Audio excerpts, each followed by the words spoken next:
Hello, everybody on Twitch, TikTok, Kick, Facebook, and people on the VODs and the YouTubes. Welcome. My name is Music Kurosaki, and I am here to talk to y'all about this week's manga review, as this show is also called Manga Weekly, also known as the Manga Cavalcade, brought to you by the wonderful, lovely people over at Infinity Cast. Give those people much love at infinitycast.net. No. InfinityCast.uk. Those are the people that help put on this show. They host me on their website. I sometimes have to write for them. It's all great. I didn't mean to burp during that. That was a little silly. But today we're going to be talking about Shiba Inu. It's the anime that I have been reading this week, and it's been a fun read, you guys. It has been a really, really fun read. This has been in my recommended for a little bit while now, or I've saved it because I was like, oh, cute dog and with girl. I thought it was going to be something of I didn't think it was going to be much. I thought it was just going to be a cute little story about a dog and a girl doing a bunch of stuff. But that's actually not the case at all. So, for anyone who wants to know, actually, we're going to do this properly. Let me go ahead and see if I can shout out the creator real quick. Who is the creator of Shiba Inu? I should have looked this up before because I'm trying to be more professional. Ezu Omori. She is. She is. Okay, I assumed it was a she for some reason. But Ezu Omori has been the creator of Shiba Inu Rooms. They've been uploading to the Weekly Shonen Jump. Weirdly enough, usually when I do a lot of these manga reviews, something that I found interesting in some of the mangas on the Shonen Jump app do have this, but also don't have this. The Shiba Inu Rooms doesn't have proper volumes. Actually, hold on, let me check that, because the Weekly Shonen Jump, if you look at Kagurabachi, Gachiakuta, Goku Rakukai, Kaiju number 8, all the big ones, they'll have volumes that you can buy digitally, but they don't actually have them prepared on the website. So that I actually found somewhat kind of interesting over the fact that that wasn't the case. But let me go ahead and see how many volumes are there for Shiba Inu Rooms. As of 2026, the ongoing manga series Shiba Inu Rooms by Ezra has been collected into 7 Tankobon. What are Tankobono volumes? The first 7 volumes are officially out in Japan, English edition, Viz Media, and Manga Plus, and other simultaneous digital English release translations and prints. Okay. So there are 7 volumes. I don't know. I would have to check to see how. I would actually have to check to see how many volumes are there proper in the Shiba Inu Rooms. But yeah, right now there's 7. So there's a lot of chapters, and as you can tell, there's very much a lot of chapters. But going into the actual story, when I went into this and I saw this, I thought it was going to be girl gets dog, or girl gets dog, or something simple. I thought this was going to be a somewhat simple slice of life story about a girl and dog that just does cute little things, all that stuff. I mean, you look at the picture. Look how cute that picture is. That's a cute ass fucking picture. I want to take that with one of my dog. That's cute as shit. It's adorable. What I wasn't expecting is to actually get really absorbed in my feels when it actually came to the manga and the story that it's trying to tell. Because our main character, which is the girl that you see here, Corey, she actually transferred to a different school by herself because of some prior instances that she had during school. So this adorable landlady goes up and was just like, hey, listen, just so you know, the apartment's haunted, so I'm renting them out for cheap so people could get it. And Corey's sitting there being like, actually, that's not too bad. I actually don't mind the fact that these like things are haunted or other stuff like that. Only to find out it's actually haunted by dogs. And because of that, she feels a little bit skeptical because the situation that she had at school was the fact that she's someone who is not afraid of many things. So she doesn't have like nothing really like scares her, which is very ironic going into the actual meat of like everything and going into the actual meat of how this works, because you sit there and you see that like, yeah, she's not afraid of anything, right? Like horror movies don't scare her, bugs don't scare her, frogs don't scare her, and nothing like super creepy doesn't scare her. She's very numb, and I think she has a nickname called like the numb horror girl or something like that. And so she's someone who is like, that's why she takes the haunted room in the first place, because she's just like, okay, well, the haunted rooms don't really like affect me that much, so I don't really see an issue of why I can't really go and do it. And you know, to an extent, that does make sense. I get the logic, I get the through with all and wherewithal with all that. So I do understand the fact that that is the reason, which just actually make a lot of sense for the most part. But because of the incident in school, there was an incident where she goes. A couple of girls dare her to go to this like abandoned like hospital, I think it was, and this isn't scary for her, but there's dogs that chase her, and so she runs out, going to try to warn people, hey, there are dogs here. We should probably, you know, go out of our way to get. We should probably go out of our way to not deal with this, or not deal with this. Sorry.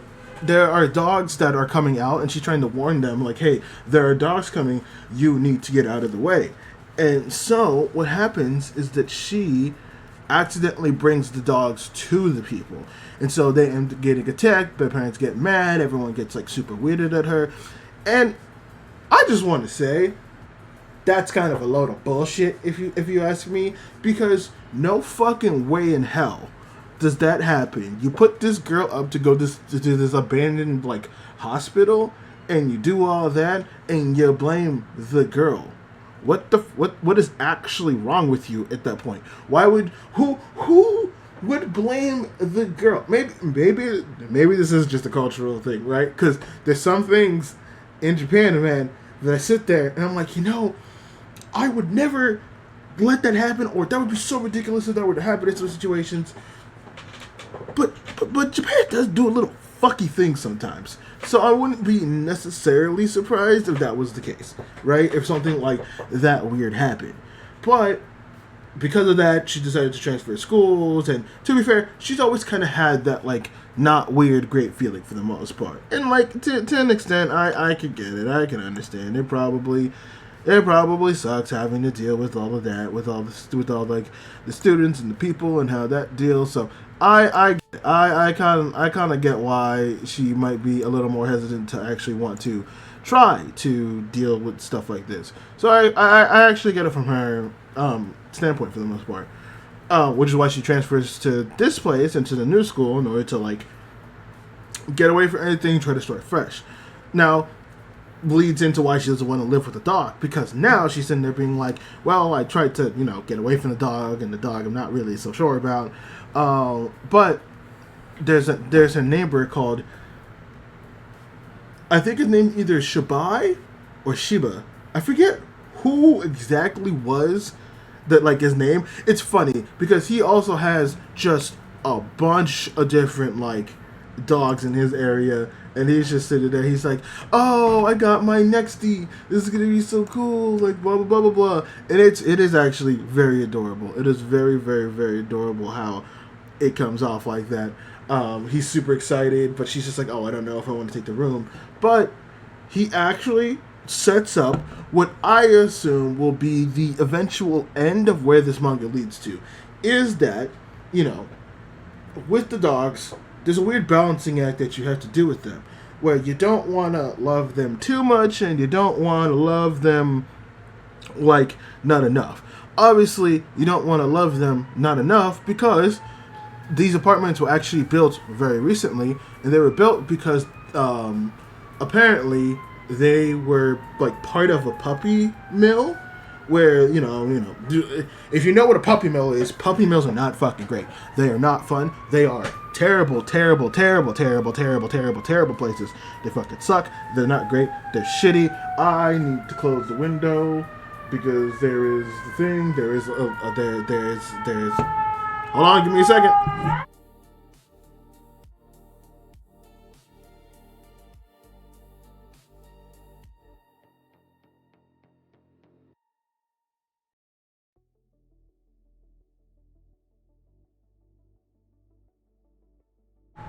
Okay, I think we're good. My apologies. I had to like stop for a split second because like there was sirens. But the apartments were built under a not under the apartments were built new because it was the puppy mill. So all the Shiba Inus that actually exist there are ghosts of Shiba Inus that passed away while being at the puppy mill. So all these puppies are so all the rooms I assume were all once the areas in which the puppy mills were, which is very very depressing when you think about it. It's very very sad, and so you want to give them love because obviously they were kind of put in positions where they weren't given much love in the first place, but also at the same time, if you give them too much love, then they have the potential to ascend because they're ghosts. Ghosts usually stay around because there's either something they want or there's some longing that they're looking for. So that's why ghosts stick around, which is why Shibai is like, hey, don't pet them too much, don't do this, because if that happens, potentially we might end up, not putting these oh my god, my apologies. We might end up I'm sorry. I they're probably gone, but I just saw what someone joined in the chat. Y'all on the TikTok side are fucking insane. Ghetto's grippy cum puppy. Oh my god. Oh my fucking god. Okay, that's sorry. I had to bring that up because that completely fucked with me so much. Like holy shit. Oh, also on TikTok side, I saw that, Aether. I don't know why that didn't work. I didn't turn it off, so my alerts either might be delayed or they're not working. I don't know why. I don't know why that happened. I'm so sorry.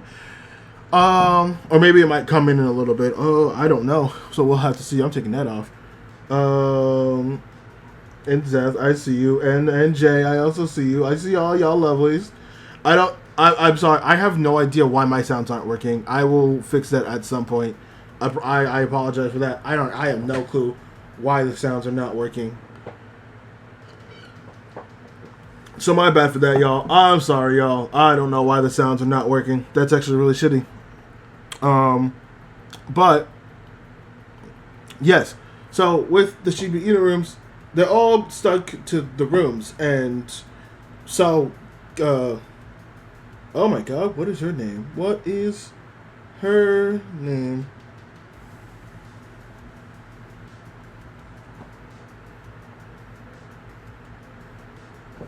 Aether, don't do that. Don't do that or I will demod you. Don't do that. I'm not stopping. I'm recording a podcast. I'm recording like an episode, dude. Aether, stop. I'm not joking with you. I need you to not fucking do that. Thank you. Jesus fucking Christ.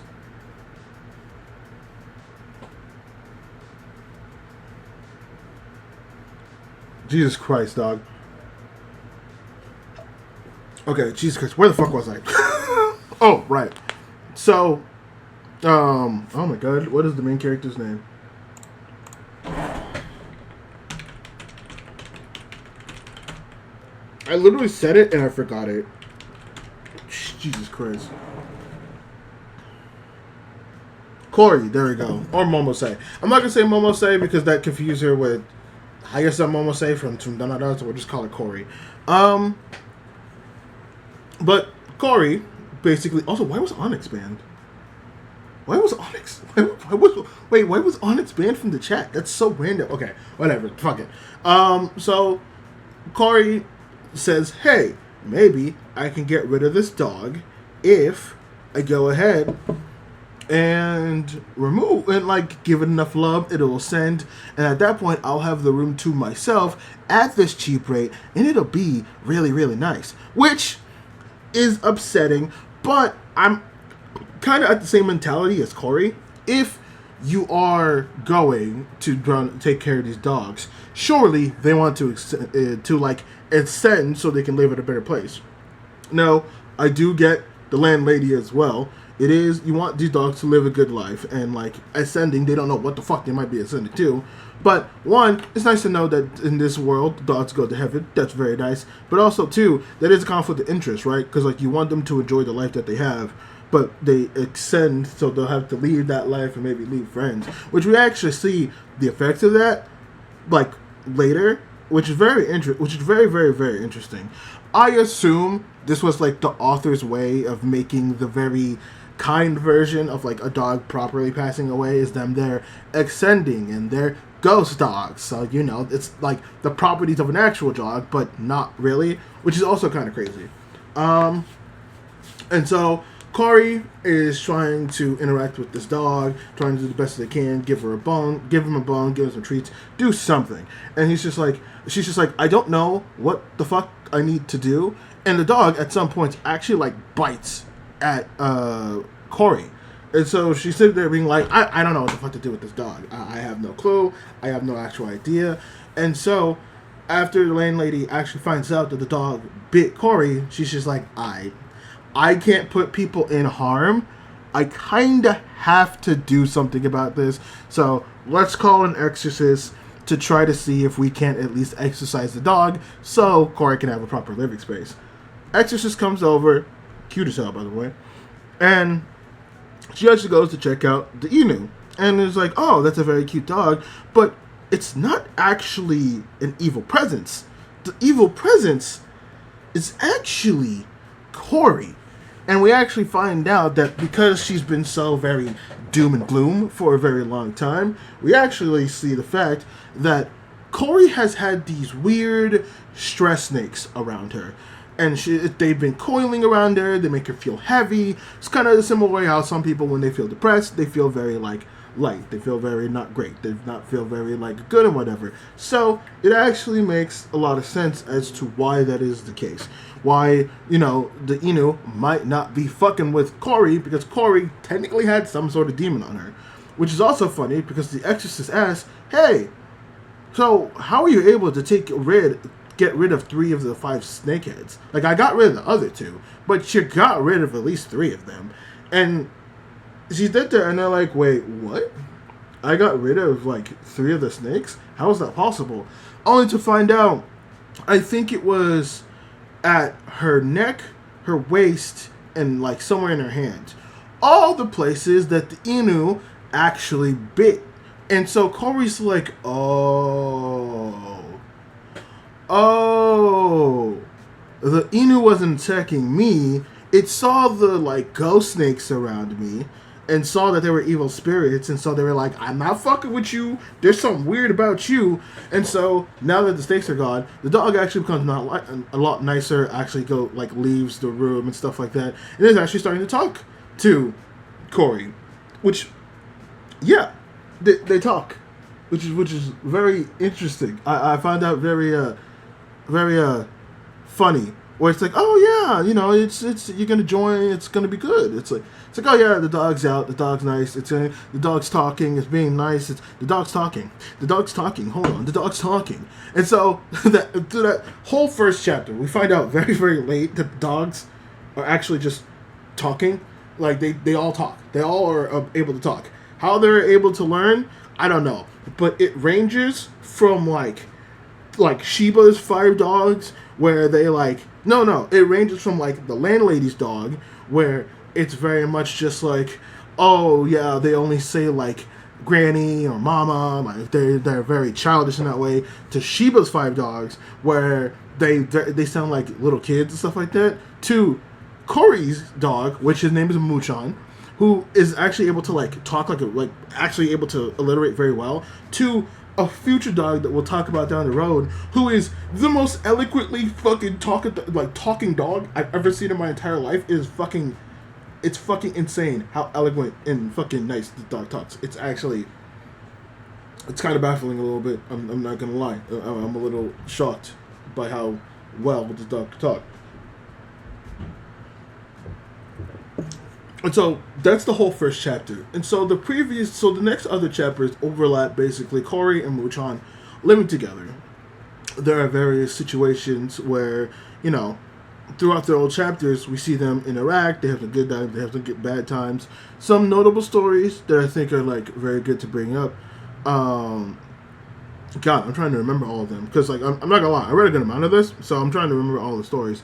There's one where Cory actually goes out of her way to try to give like Muchan some good food and some decent stuff, and actually trying to like figure out what she likes. The very beginning, she's still trying to make him like ascend, and so she's sitting there being like, okay, what do? I gotta sit there, I gotta like figure out what he likes, I gotta figure out like how to do it. And Muchan now, he's more talkative, he's more like he's actually want to interact, and so he's just like, hey, how about you go ahead, please throw ass when I follow. Okay, I don't know. I'm so sorry. Someone on the TikTok side just followed that said, throw ass when I follow. I'm going to be honest with you. I don't know how you want me to throw ass. I don't know how you want me to throw ass. I could... Hold on. Hold on. I'm going to see if my model moves. Oh, I opened both of them? Oh, I didn't know this. Oh, I didn't know that. Oh, that's interesting. That's very interesting, actually. Damn, I'm sorry. I don't know how to throw ass how I do it. I apologize. I wish I could throw ass. I've been throwing ass on this fucking whole thing for you. I can't throw ass right now. I don't have a way to throw ass. But if I figure it out, I'll let you know though. I'll figure it out and I'll let you know and I'll throw ass just for you. I'll remember you. What a crazy fucking side tangent, Jesus Christ. But yeah, you know, the next couple of chapters, she's trying to figure out like how to make him ascend, trying to do all these good things for him. But she's also like, you know, slowly growing on him. It's kind of one of those things where it's like, you know, she's actually like getting the presents and like having a presence at home feels nice and doing that stuff. And so she kind of sits there and realizes like, yeah, you know what? Maybe this isn't so bad. And also kind of realizes where it's like, well, I want him to ascend, but at the same time now, that kind of sucks to, you know, that kind of sucks to have him, you know, try to push it back that far, which, like, I get it. You don't want him to, and he seems very adorable. Also, I will say, Muchan can be a little brat sometimes, but personally, I would love Muchan. I would love that little, like, shitty fucking Shiba Inu with the way he, like, acts and the way he just, like, does things. It's majorly adorable. It's super adorable. It's cute as fuck.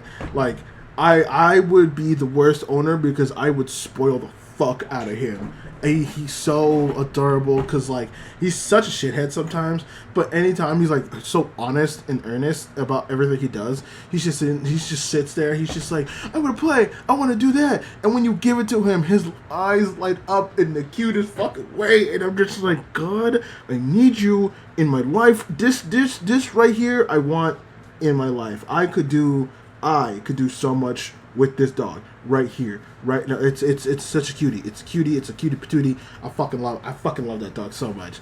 And Cory does too. Even though Cory fights it tooth and nail, wanting to go ahead and do this, do that. She just tries her best to just fight it beyond belief.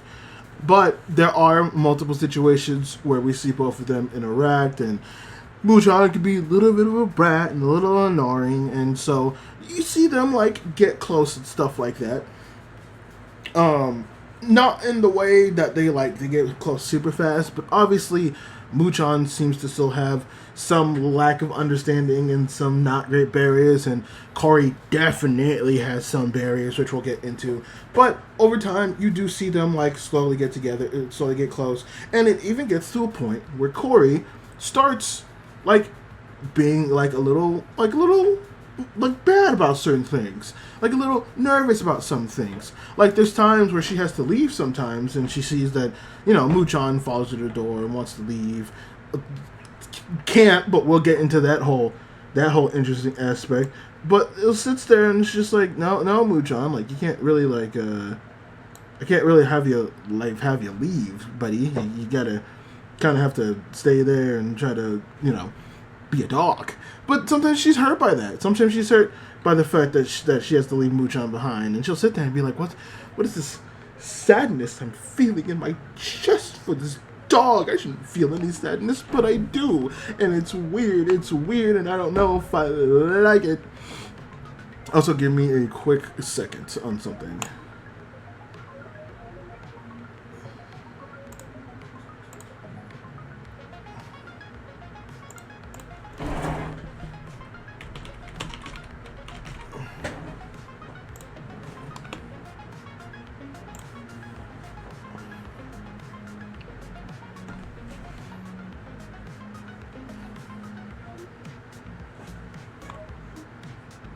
Okay, I'm so sorry. I have to use the bathroom. I will be back.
Okay, I have returned.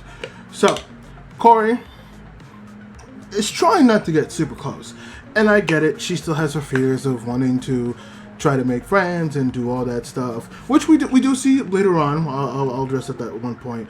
But one of the big overarching things is that we definitely see Corey and Muchan both get closer together, because something that I picked up and like the later chapters as well is that both Corey and Muchan are different, or like kind of kindred spirits kind of finding each other, because Muchan is someone who also felt like alone and probably felt abandoned. I mean, when you look at every other Shiba Inu room, right? There's Shiba's room, there's a landlord's room, and there's 3 other rooms that we like know about.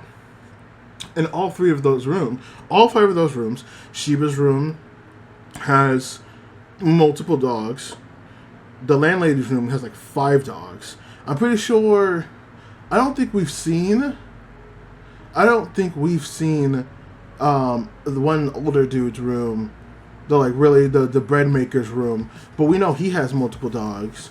There's like a older woman who likes to drink. She has like 2 dogs of her own, and there's like a weird girl that wears a mask. She has 2 dogs in a room. So all the dogs, for the most part, have all had some sort of partner, some sort of like companion, right? But Muchan's room is the only one where he is the only dog, which is like very depressing, and he's probably been not around for a while. Which I do like what this manga does as well, where most mangas, if they have like a 8.1 or 8.5 chapter, usually that chapter is reserved for just like some special illustrations that will go into like the behinds of 8.5 or something like that. But what they do for this one is they use these chapters to actually give a little bit of insight into the past. And one of those, I think it was 8.1 or 8.5, where we see the landlady actually running out to a room to a different lady who really likes dogs. But she sees Muchan, and Muchan's like, a little strong, comes off a little aggressive and stuff like that.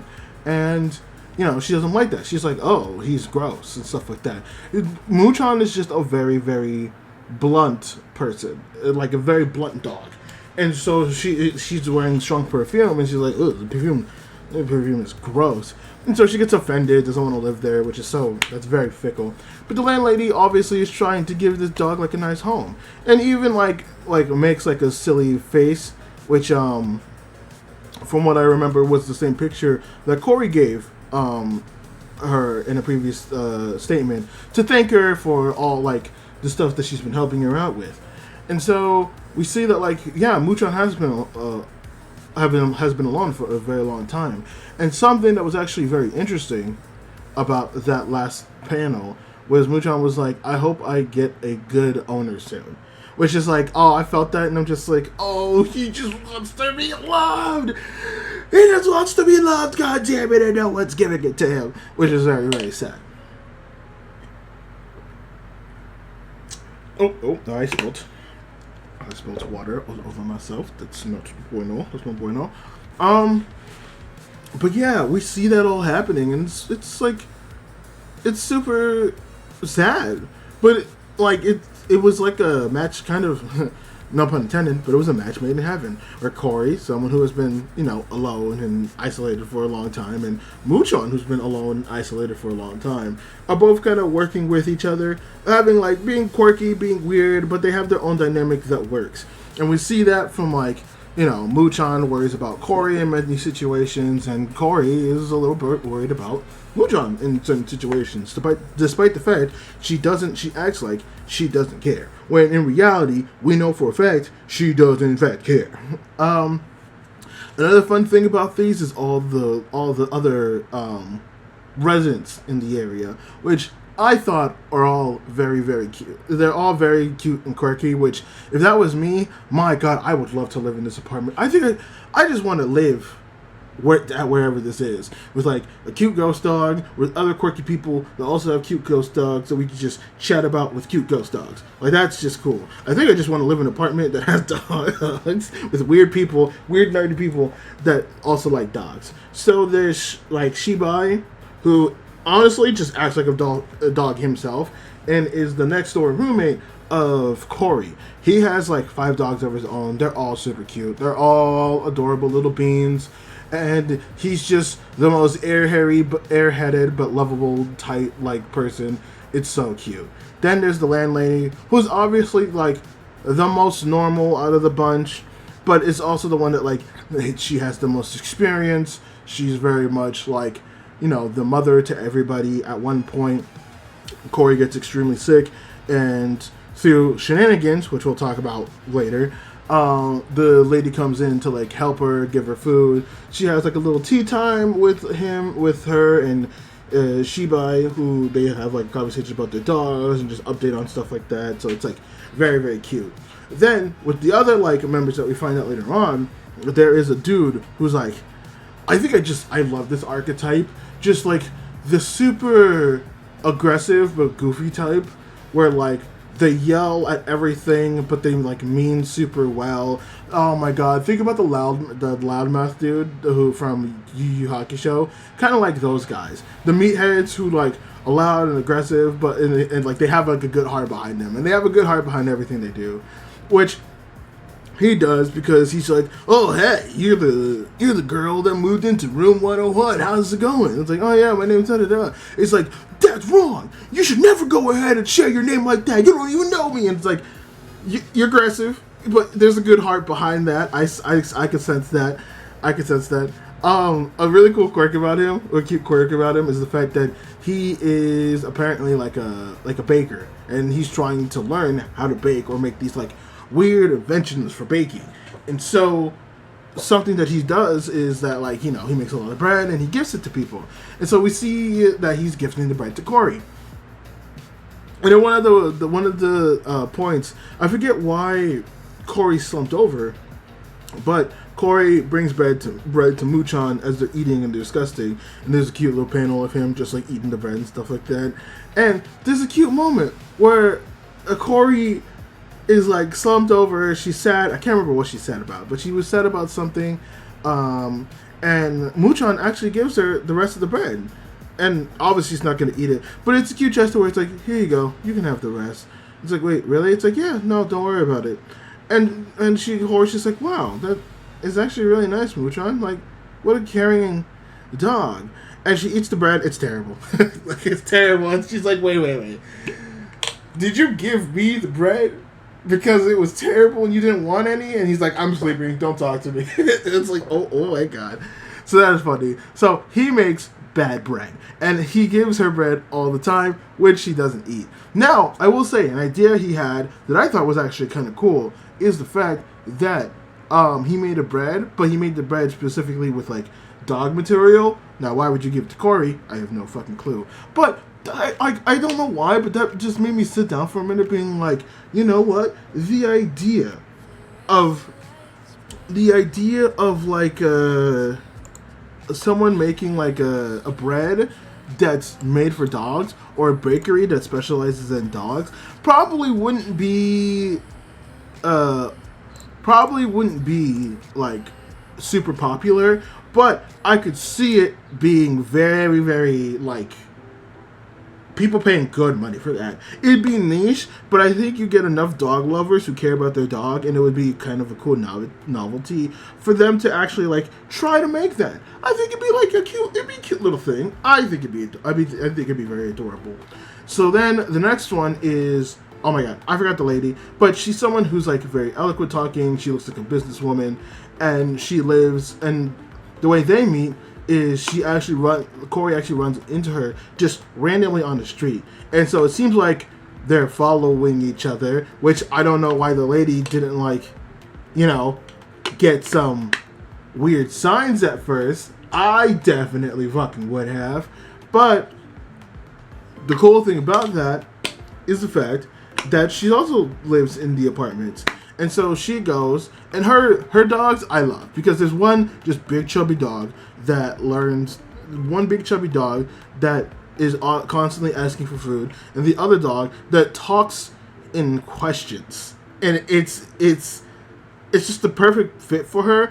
Also, she's the type that does like she's the older woman drink. Well, I say older woman. She's literally my age. She's like 28. So the older woman is, asterisk older woman.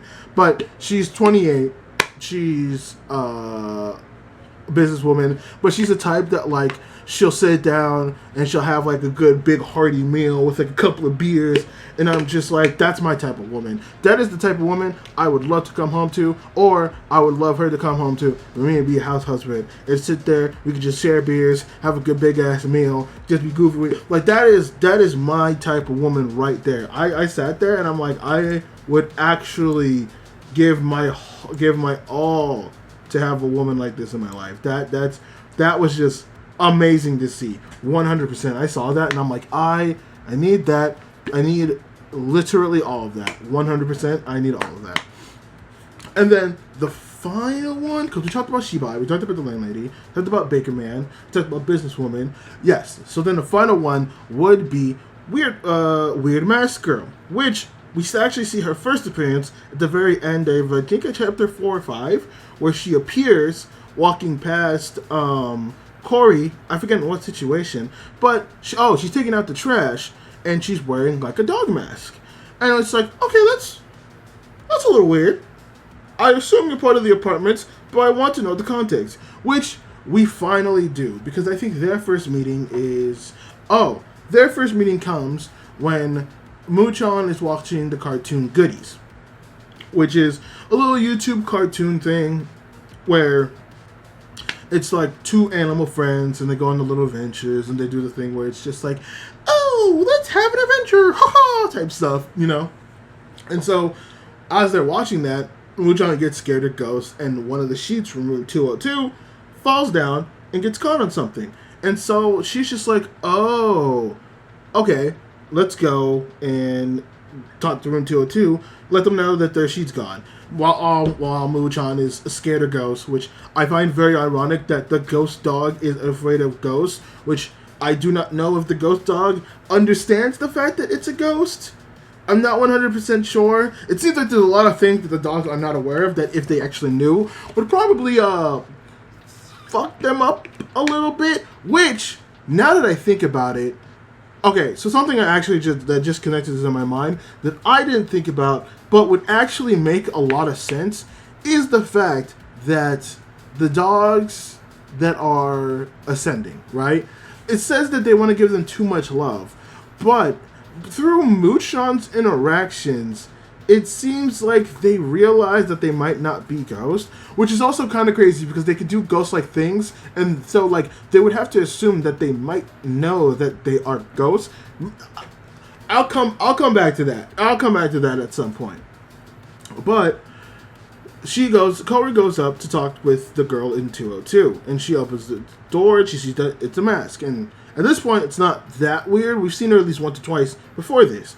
And so she goes in, and we see the elegant talking dog, which I thought the dog who was talking elegant was going to be this, like, snooty and snobby looking dog who was going to be like, oh, yes, come in. Hello, you peasant. Please wipe your shoes and don't track your filth out there. No, the dog is actually quite of a sweetheart. Where she sits down being like, oh, goodness me, please come in. Oh, thank you for taking care of my sister. We most adequately appreciate it. And, like, the dog obviously it's weird. The little dog seems like she's the one in charge, but I don't think that's by the dog's choice. I think that's by the girl's choice. That's the big thing. Which, apparently, the choice for the mask was actually made by the girl, which is very interesting. But it kind of makes sense because there is another dog living there. Like I said, Muchan's the only one that is the only dog that's living in the apartment by themselves. And we see this big husky-looking Shiba Inu. Like, it's a big boy. Like, you could use it as like a bed if you were small enough. Like, if you had like a child could use that as a bed. Like, a toddler could use that dog as a bed. It's fluffy. I saw that and I just stared at that for like a good 5 minutes because I'm just like, I want that dog. I want that big fluffy dog. I want that dog to be able to climb up and use me as a lap rest. I need that dog. That dog is big and cute.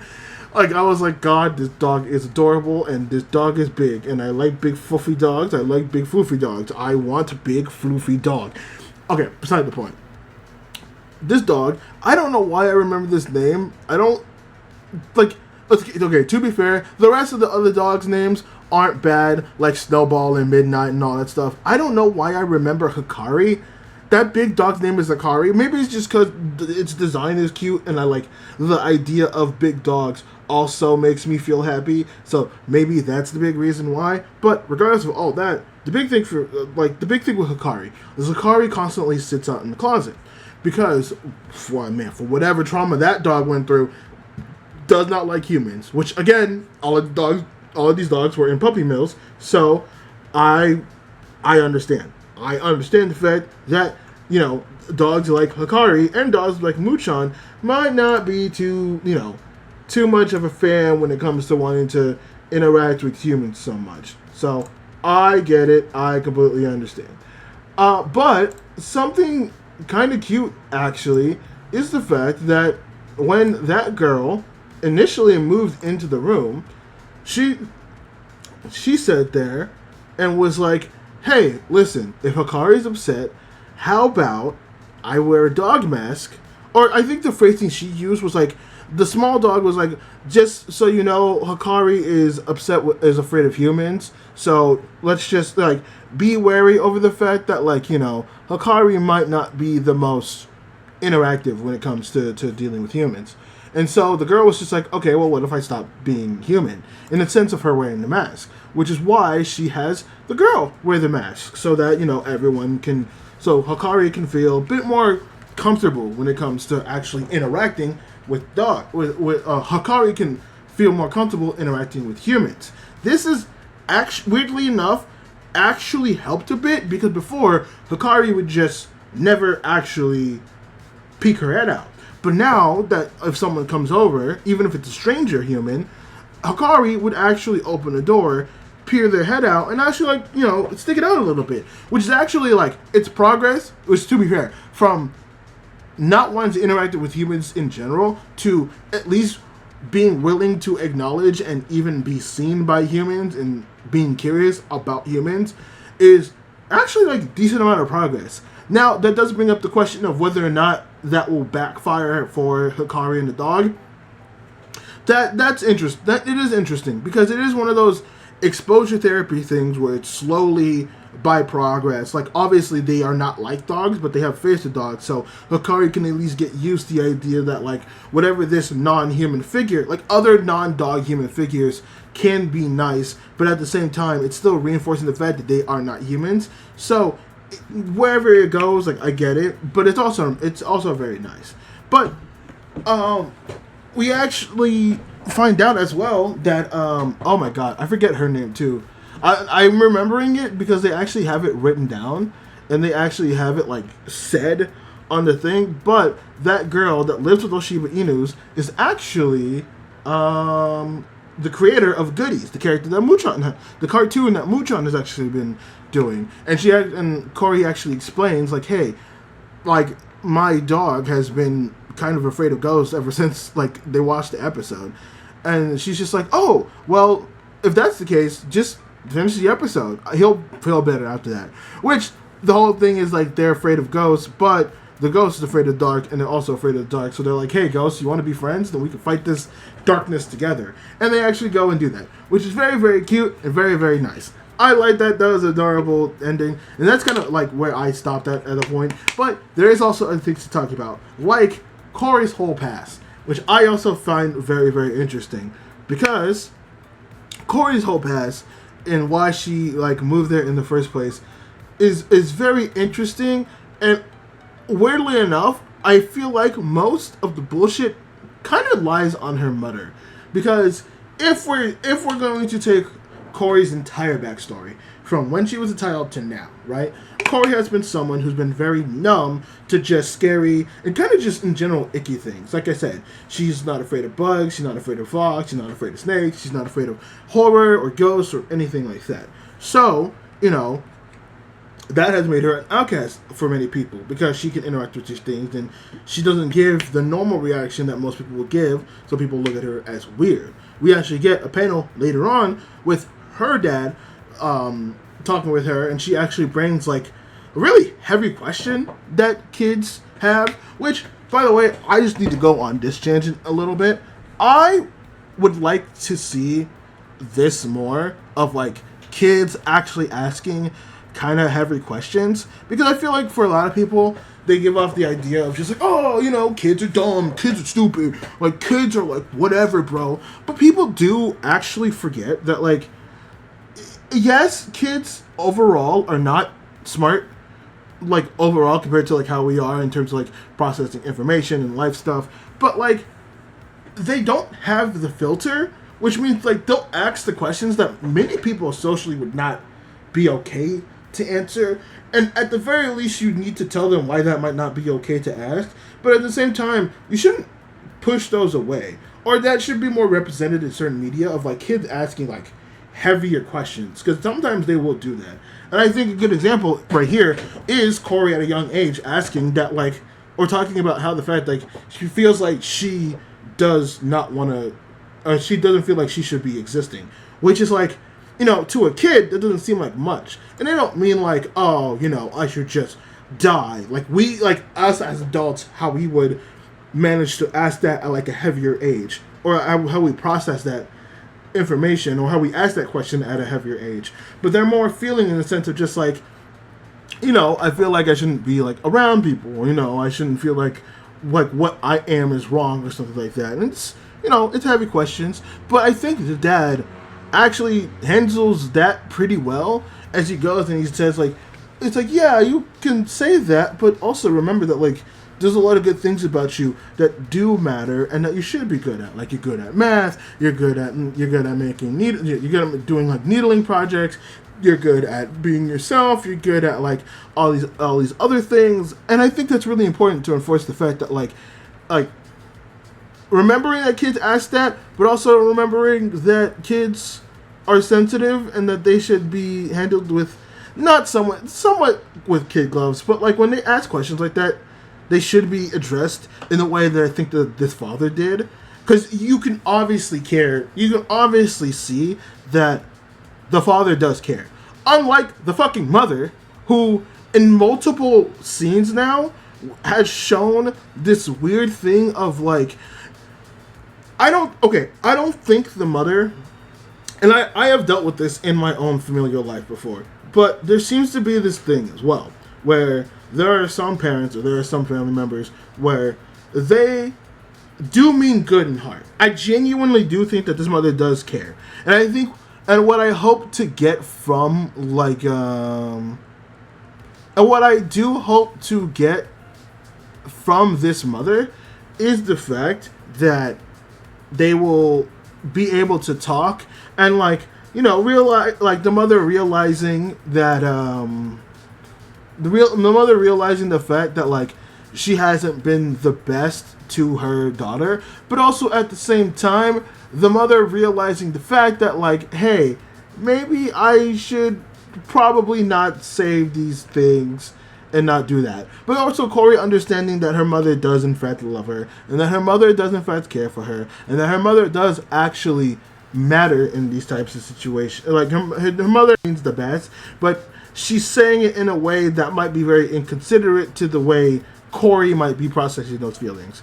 Because with the interaction that we have seen with Corey and her mother is very much the type of person that will go off and be like, you know, she's worried about her, she wants to be safe, she doesn't want her to be like treated badly, but she'll say these like really weird and kind of not super weird, but kind of just like messed up, not great things. Where she sits there and she's just like, God, she's so weird. Why is she doing that? She's gonna be ostracized.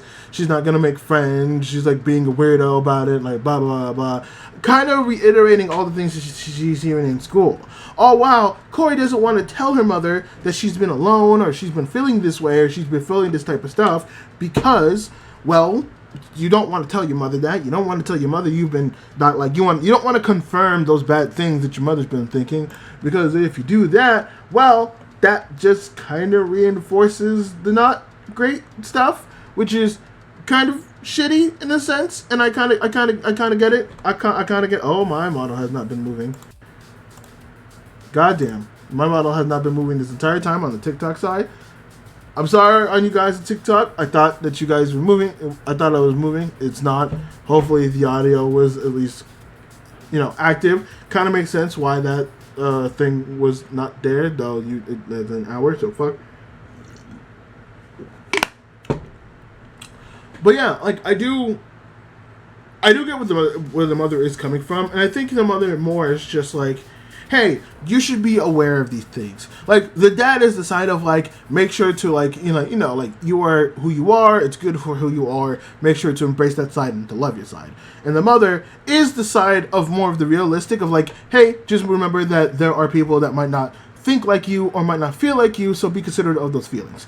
I think that's a good dynamic to have, but the dad is the dad, and the mother's just like, my God, why can't you be normal? Like, it's not in the sense of, like, what the fuck is wrong with you, but more in the sense of, like, you should act normal, that way you can have a normal life. Honestly, the best example I could give, weirdly enough, if you want a Western example of this for recent memory, is the mother from Malcolm in the Middle. I think she's somebody who very much loves her kids, but also at the same time is definitely like, God damn it, why can't you be normal? Now, the shitheads, all 4 sons are kind of shitheads and are not like Corey. Like, Corey overall is a good kid. The kids in Malcolm in the Middle are not good kids. Like, by all means. Even Malcolm, who is the best out of the 4, is 100% a shithead half the time as well. He's too smart for his own good sometimes.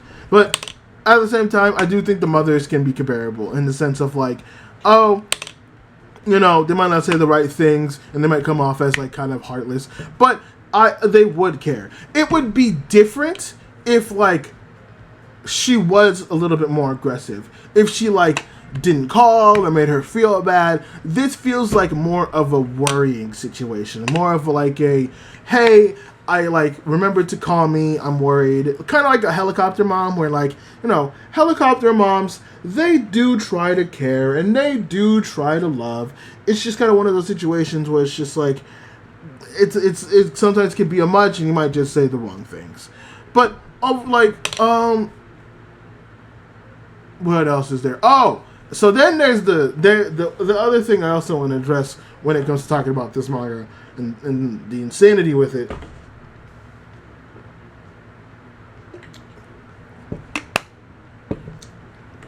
Sorry, talking a lot makes me want to drink a lot of water. I'm got coffee.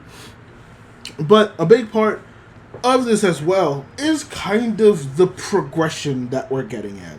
So, like I said, Corey and Mu-chan have been getting closer and closer.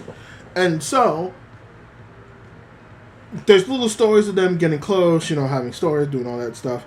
And so, the point where I realized, oh, this manga is going to go into a very weird but also interesting direction is the fact that Mu-chan is able to leave the apartment, and that has become an interesting aspect to the story, which I love. I very much love the fact that is the case, because the thing is, so we're building up to like Corey being able to go to school, and that whole build up is very scary. Corey's very worried. She's like, I don't know how to feel compared to everything. And I will say, the school that we do see her go to does seem very different from like a normal traditional school, because it seems like many other people are like off on different days, and she has different days off than other students. So it seems kind of like a very different and interesting school.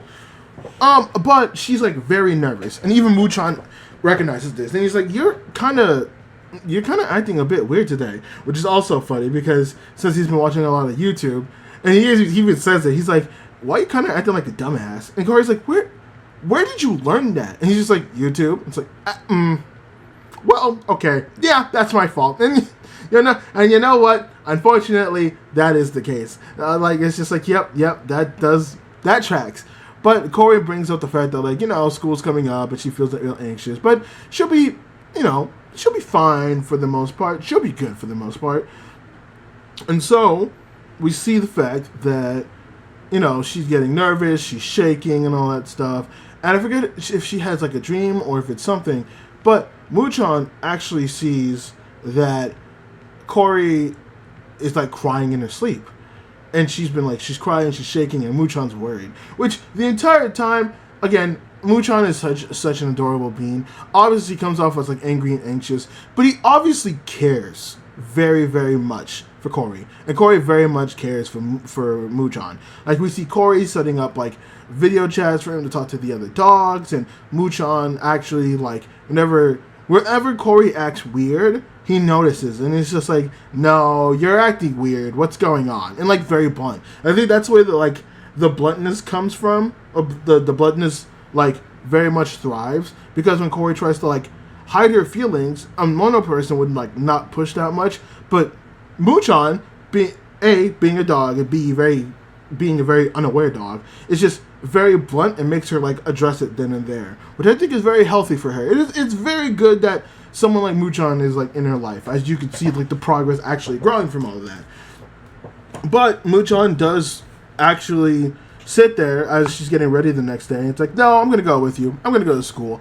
And he's like, no, you can't go to school. It's like, no, I'm going to go to school with you. You're obviously worried and you're obviously nervous. And again, Corey's playing it off. She's like, I'm telling you, I'm not nervous. I'm not worried. I'm fine. And Muchan was like, oh yeah? You're not nervous? You're not worried?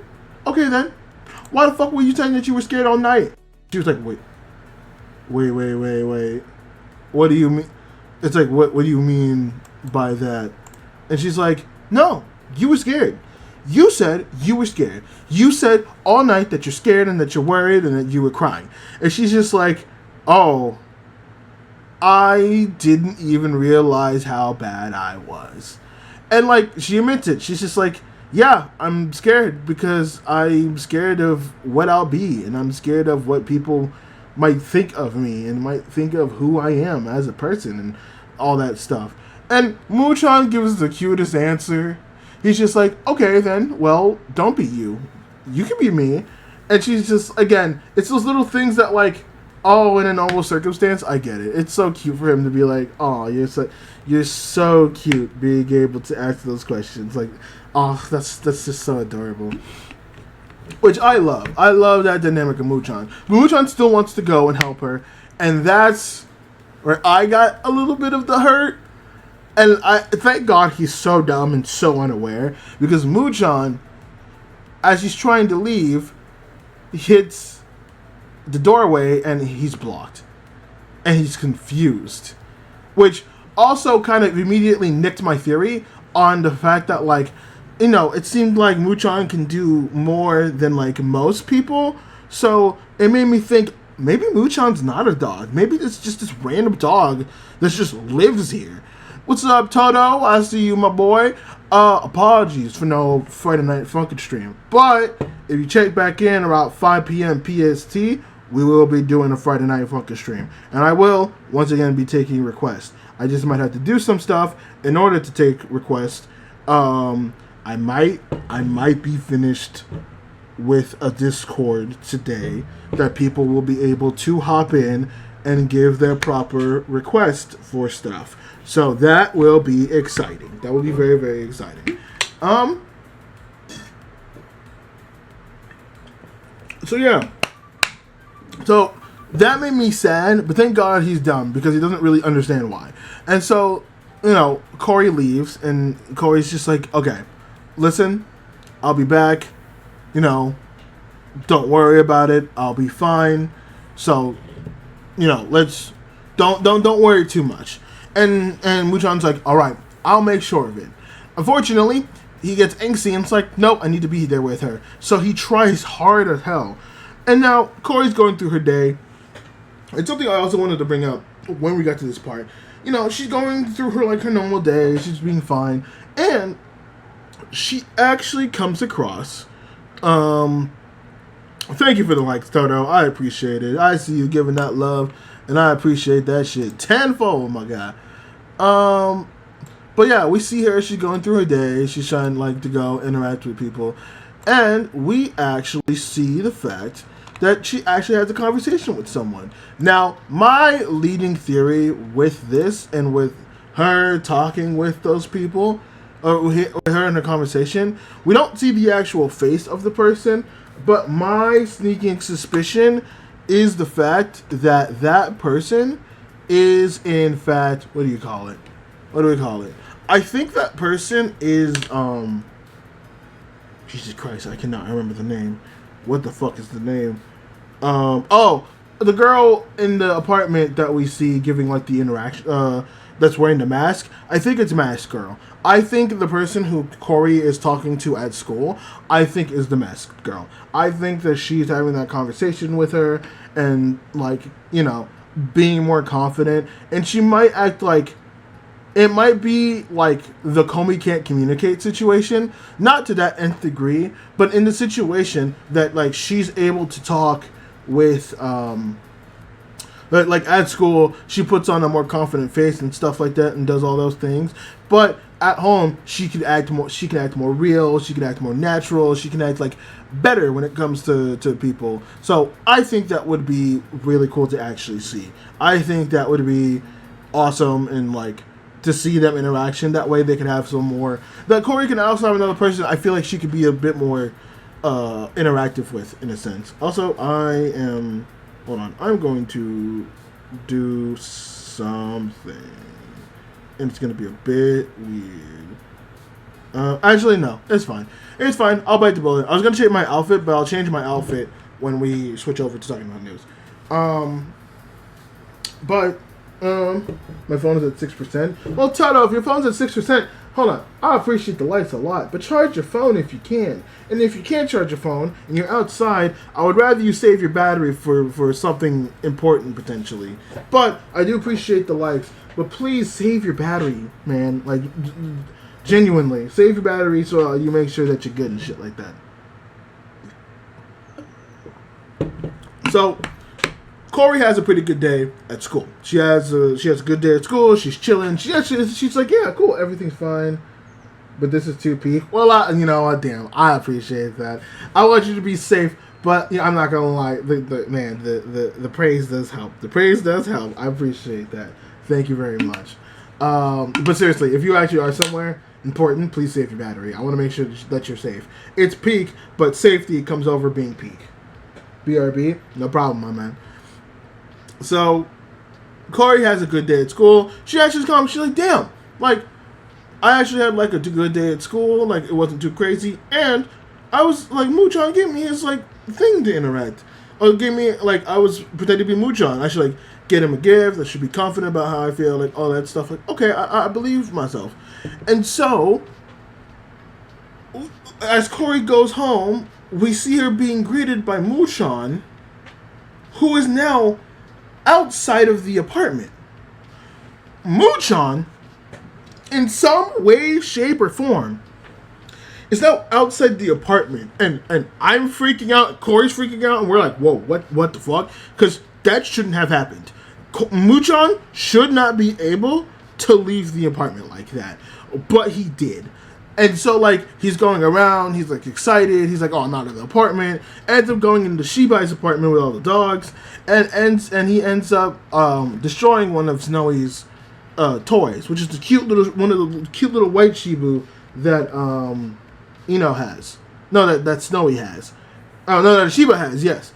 And so they get mad at him and being like, you're a bad dog, Muchan, you're a bad dog. And this actually hurts him. He's like, damn, I don't want to be bad. Fuck. And it actually, like, really hurts him. And I'm like, damn. That fucking hurts him. God damn it. And so, like, you know, Corey's trying to fix the doll and trying to figure out how he could leave. And so, but then we see that, you know, it's like getting cold. I don't know what time of, like, year it is. But everyone's getting, like, cold. It's getting, like, cold and stuff like that. And, as, like, she was leaving for work, the dogs are all trying to cuddle up, and there seems to be, like, for, like, like, Snowy's trying to do something we don't see initially, and we see all the dogs, like, crying for help, being like, hey, no, that's not great, that's not good, someone needs to go and, like, save the dog, someone needs to go and, like, do something, and, like, Moo can hear it back. What's good, my man? Glad to see you back. Thank you very much. And we see him, like, he's like, damn, I want to help, but they said I was a bad dog. Like, I think, hey, good morning. He's like, morning, Loki. Morning, Loki. I hope you're doing well, and I hope that you're doing good. I hope that you're chilling. I hope you're having a good day. And so Muchan's sitting there, and he's just like, damn, like, I want to be considered a good dog, but I don't know what I would do. Like, I don't know what I would, like, what would happen. Like, do they want me to help? Do they want help? And he's just like, no, that doesn't matter. I should go and I should help regardless. And so Snowy, I guess, is climbing a cabinet, and the dog ends up falling, but Muchan comes to actually save them. And it's cute, because the dogs, first of all, dogs have such short-term memory. It's actually funny. Literally just woke up. Jesus, just woke up, and you checking the channel? Dude, I appreciate the love. Charging my phone. Toto, good job. I'm glad you're charging your phone. Thank you for listening. I appreciate that. Well, Toto, shout out to Toto, shout out to Loki, love y'all, jeez, swear to God. So, yeah, Muchan goes into the apartment with his ability to now, like, walk through walls. Bruh, it's 9:35 a.m., lol. Oh, well, I mean, I don't know, it's fair. Dude, I've been up since, like, 5 in the morning. Like, I don't know what. I've been up since 5 in the morning, so, like, I got most of my breakfast and other stuff done. I'm just kind of here chilling. But Muchan is...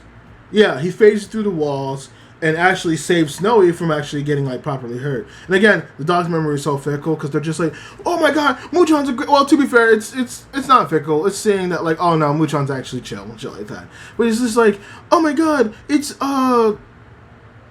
Muchan's like, he's a hero, he's great, he's awesome. I'm gonna say out loud, but I'm gonna play on VR. Hell yeah, man. You do that. And do some cool shit on VR for me, man. When we get in face reveal, the face reveal is on my channel. Like, my face is out there already. Like, you could go ahead and look it up. Like, my face is not a secret. My face is 100% not a secret. I've only been doing Vtubing for, like, almost close to only, like, a year now. And this channel has, like, existed on TikTok. Yeah, it's on to be fair. You know what it is? If you go on my channel and you click on popular videos, you'll most likely see my face. You will most likely see my face and see all of my TikToks that, like, have gotten traction. I promise you, at least 10 of those will have my actual face on it. I promise you.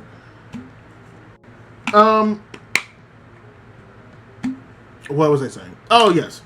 And so, yeah, Muchan says Snowy. Everyone's excited, calling him, like, big brother and all that stuff like that. It's, like, the second one. Yeah, it is. Wait, what do you mean, like... Wait, what do you mean it's, like, the second one? What do you mean by that? Like, this model or my face? What you mean by that? What do you mean by that? Oh.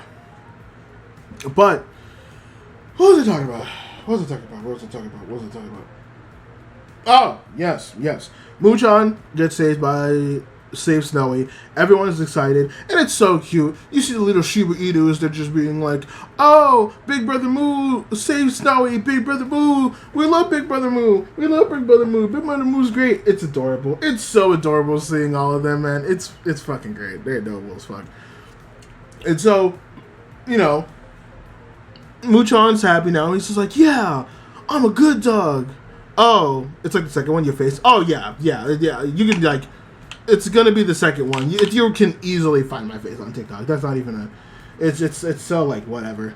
Not so whatever, but it's easy to find my face on TikTok. It's not a secret, I promise you.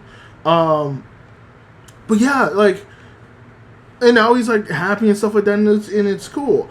And so, like, it's very interesting the direction that things are gonna go, because I think, like, the full leading theory for everything, I think, is the fact that Muchan is able to only phase through doors as long as he has the passion to do that.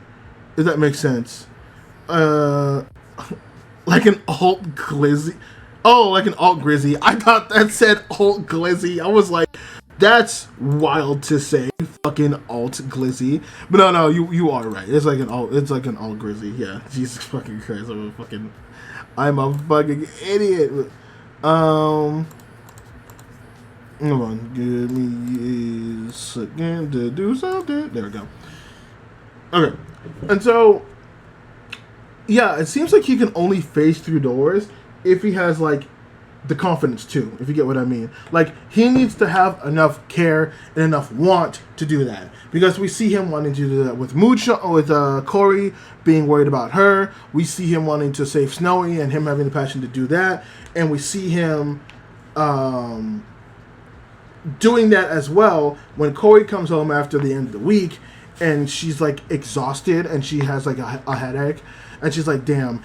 And obviously, it doesn't seem like too much of an issue, but it's cute. Muchan, like, desperately wanting to save Corey and going to, like, every single room that we've seen so far and being like, and him being like, hey, do you have because she needs acetaminophen, and she's like, hey, do you have a water condiment? Hey, do you have a morphine? Hey, do you have acetaminophen? Hey, do you have acetaminophen? It's like, oh my god, this dog cannot pronounce acetaminophen. Oh my god, but it is adorable. At one point, he goes to like the baker guy, and he's like, "Hey, do you have a chain?" He's like, "Oh, a metal chain? Yeah, I got you." It gives her like a metal chain, and after like the granny comes in to help, because the granny comes in and like tells her like, "Hey, this is like a worrying thing." He like is like, "Oh, granny, help! I brought you food and brought you medicine, and also here's this a metal chain. This is what you asked for." It's like, That's not what I asked for. I also think, yes, at one point at the end of the chapter, Muchan previously daring that goes to like the business lady's room, and she's just like, do you have a steamed clams? It's like, oh, you mean steamed clams? Oh, she makes it like every time she's hungover, but we could ask her to like bring her some when she gets back. It's like, thank you, I appreciate it. And so like the end of the chapter is the business lady going to Corey's apartment and bringing steamed clams. It's like, why does she give me steamed clams? Which is very funny. But the big reason why I wanted to bring up that aspect is I'm very surprised that Muchan was able to leave, and it seems like he's able to do other things as well, which does make me think potentially, that he might be able to do other things and grow like stronger potentially, which also makes me think that maybe if Corey's in trouble at some point, he'll go looking for Corey, or if he goes to do something, he'll maybe go, oh, Lady Kriya! Oh my god, thank you for the love. Oh my god, you did not have to do that. I appreciate it though. I love the love. I appreciate you. I give so much love. Thank you. I appreciate it. Also, I hope that you're doing well, and I hope that you're doing good. I give love. I listen. I don't think I deserve it that much, but I do appreciate it regardless. That does mean that I could potentially give it back and give some love as well, and give more, since I've also have other things, and I gotta catch you when you're streaming next time. I've been good, happy to see you. I'm at work, hiding in the bathroom from humans. I feel that though. I feel that so much. I'll give it Galaxy in like a couple months. No, you do not have to do that, Toto. I appreciate it, I love it, but you don't have to do it. I'm just honestly, I'm genuinely just happy people give a damn in general about wanting to hear me yap and wanting to hear me even fucking spit anything. Okay, Kriya. Oh my god, thank you for the love. I appreciate it. God damn, I appreciate the love a lot. Seriously. Oh my god, what was I even talking about? I got shouted with love. I got getting flustered and confused. Oh, yes. I wonder what they're going to do with that premise. I don't know if him being able to face through stuff is going to do something, or if it's going to lead to something. Or I don't know if this is part of his ascension as well, or something like that. I don't know what this is going to lead to, but it's going to lead to something. What that something is, I can't tell you. But overall, genuinely, if you love dogs and you love Shibas, I think this story is great for anybody who kind of just like needs the confidence to maybe just feel normal, or the confidence to just feel wanted. This story I resonate a lot, because as someone who I grew again, I'm a nerdy, and like I'm a fucking big nerdy weeaboo black guy. Well, I'm not weeaboo, but I don't like using the term weeaboo because it makes me feel like there's like an extra layer to it. Thank you, Capybara. Have a good stream. I need to go interact. Go interact. It's important. Just like the manga that we're reading. It is good to interact with people, and you shouldn't be afraid to interact with people. And I also get that stuff is scary, but it is important to interact with people. Just like the manga we talk about. You know what? This manga would be good for you, Kriya. If you want like a little cute little read, go read this. It will make you feel good. It will make you feel fuzzy, and it will hopefully make you like want to potentially interact with people in the hopes that you get similar interactions like this. I promise you, it is so worth it, and I promise you, humans aren't that scary. They can be annoying, they can be a lot, they can be dumb, they can be annoying, and they can be frustrating, but they are lovable, just like you, and just like Toto, just like everyone else, just like Zeph, and just like Pope, just like Lukey, and everyone else. They can be lovable. Stop it. No, I see you. Stop. Okay, we're good. But genuinely, this manga, I had a lot of fun with this manga. I have like the worlds and the rules that they put on the ghosts is also interesting, but also at the same time, it's just a nice comfort read. It does remind me that I just need to. There are other things away from the action, because I feel like we've read a lot of just like action-y things. Even the stuff like the Heroine and Demon Lord, it's not action, but it's like it has some action into it, and it's goofy and stuff like that in that regard.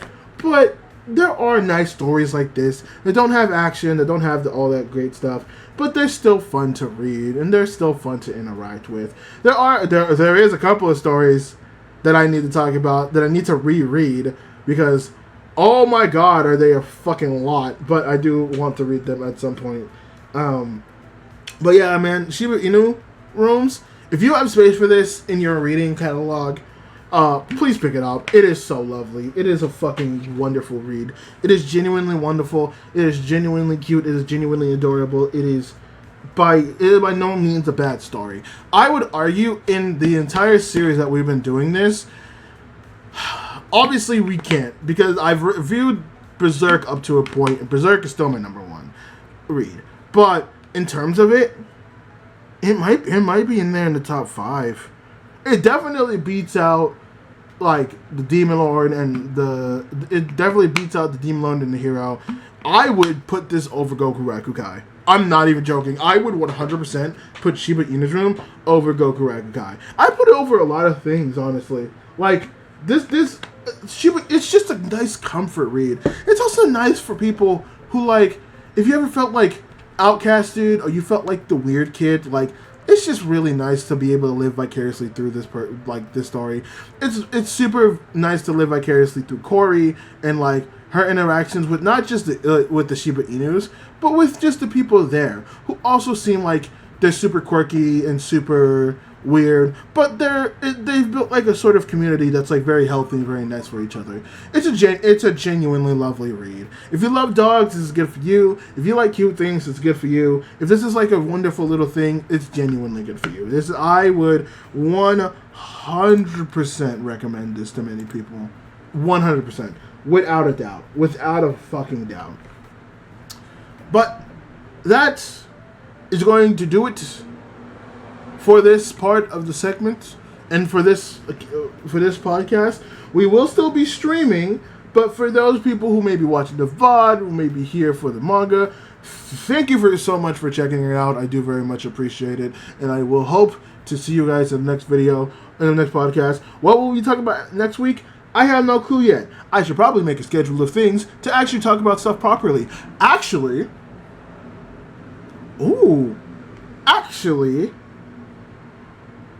the start of the next podcast will actually be Pride Month. So, we should probably deep dive and take a little bit of a look into some like LGBT stories. And some really good ones too. That would be a good chance to do that. We'll probably go ahead and actually sit down and talk about some LGBT stories that I think will be fun. Those are going to be some fun, interesting little stories to read. But with that being said, thank you all for watching. I hope you appreciate it. And I'll catch you on the next one. Peace.